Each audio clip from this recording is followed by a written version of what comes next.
আমার চ্যানেলে তোমাদের সকলকে স্বাগত। আজ আমরা ক্লাস 7-এর রায়ান মার্টিন প্রশ্নবিচিত্র থেকে ভূগোলের প্রথম পর্যায়ক্রমিক মূল্যায়নের দ্বিতীয় স্কুল সলভ করব।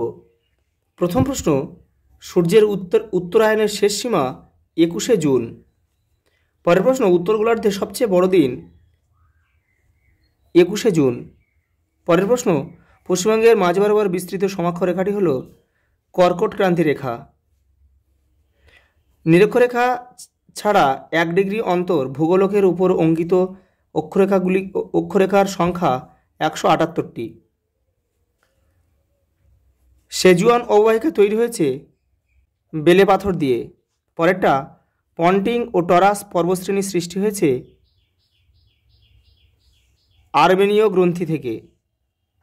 পরের প্রশ্ন, মুক্তিবেগের গতিবেগ সেকেন্ডে 11.2 কিমি। পরেরটা, সূর্য ও পৃথিবীর দূরত্ব সর্বাধিক হয় অপসূর অবস্থানে। পরেরটা, বায়ুর নিম্নমুখী গমনের কারণে বায়ুর উচ্চচাপ সৃষ্টি হয়। পরেরটা, বিশ্বের বৃহত্তম সামুদ্রিক তৈলখনি ঘাওয়ার, সৌদি আরব। পরেরটা, চাঁদ পৃথিবীকে কত দিনে পরিক্রমণ করে? 27.1-3 দিনে। পরেরটা, লন্ডন অলিম্পিকের উদ্বোধনী অনুষ্ঠান ভারতে সরাসরি রাত 11:30 শুরু হলে লন্ডনে ওই অনুষ্ঠান কখন আরম্ভ হয়েছিল? সন্ধে 6টা। কারণ গ্রিনিচ থেকে ভারতের প্রমাণ সময়ের পার্থক্য হচ্ছে 5.5 ঘন্টা।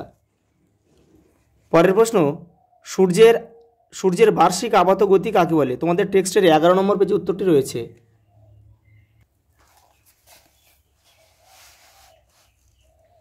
এই যে এখান থেকে এই পর্যন্ত লিখতে হবে।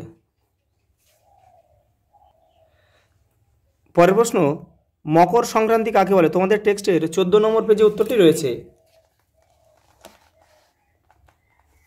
এই যে এখান থেকে এই পর্যন্ত লিখতে হবে। পরের প্রশ্ন, সমচাপ রেখা কাকে বলে? তোমাদের টেক্সটের 34 নম্বর পেজে উত্তরটি রয়েছে।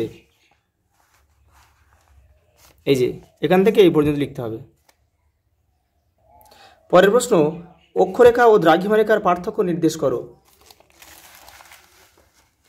এই যে এখানে 4টে রয়েছে, এখান থেকে 4টে লিখবে, আর এপার থেকে যে কোনো 2টো লিখলে হয়ে যাবে। পরেরটা, পৃথিবীর বায়ুচাপ বলয়গুলিকে চিত্রের সাহায্যে বর্ণনা করো। তোমাদের টেক্সটের 34 নম্বর পেজে উত্তরটি রয়েছে।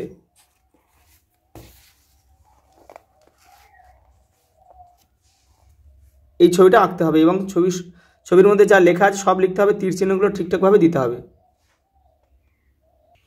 পরের প্রশ্ন, বায়ুর উচ্চচাপ ও নিম্নচাপের 3টি পার্থক্য লেখো। তোমাদের টেক্সটের 35 নম্বর পেজে উত্তরটি রয়েছে। এই যে এখান থেকে যে কোনো 3টে লিখলে হয়ে যাবে। পরের প্রশ্ন, চিত্রসহ সংক্ষেপে ঋতু পরিবর্তনের বর্ণনা দাও। তোমাদের টেক্সটের 10 নম্বর পেজে উত্তরটি রয়েছে। এই যে এই ছবিটা দিতে হবে, তার সঙ্গে নিচের এই প্যারাটা লিখতে হবে। এই পর্যন্ত। পরের প্রশ্ন, জলবায়ুর বৈচিত্র্য অনুসারে এশিয়া মহাদেশের মৌসুমী জলবায়ু ও ভূমধ্যসাগরীয় জলবায়ু সম্পর্কে আলোচনা করো। যেটা তোমাদের টেক্সটের 92 এবং 93 নম্বর পেজে রয়েছে, দেখে নাও। এই যে মৌসুমী জলবায়ুর বৈশিষ্ট্য, এই প্রধান বৈশিষ্ট্য, এটা লিখতে হবে। এই পারেও কিছুটা রয়েছে, এটা আর ভূমধ্যসাগরীয় জলবায়ু মানে এইটা লিখতে হবে। এই যে 1, 2, 3।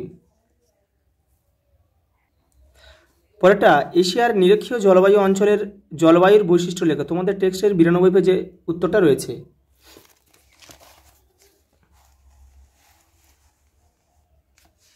এই যে 1, 2, 3 এটা লিখলে হয়ে যাবে। সঙ্গে আরেকটা প্রশ্ন রয়েছে, নিরক্ষীয় জলবায়ু অঞ্চলের কয়েকটি স্বাভাবিক উদ্ভিদের নাম লেখো, যেটা তোমাদের টেক্সটের 92 পেজে রয়েছে, দেখে নাও। মেহগনি, রোজউড, আয়রনউড, সেগুন, আবলুস, রাবার, কোকো, সিঙ্কোনা। পরের প্রশ্ন, দক্ষিণ পশ্চিম এশিয়ার তৈল বলয়ের সংক্ষিপ্ত বিবরণ দাও। তোমাদের টেক্সটের 98 নম্বর পেজে উত্তরটি রয়েছে। যেটা এখান থেকে এই পর্যন্ত তোমরা পড়ে এটা ছোট করে লিখবে। আজ এই পর্যন্ত, দেখা হবে পরের ভিডিওতে।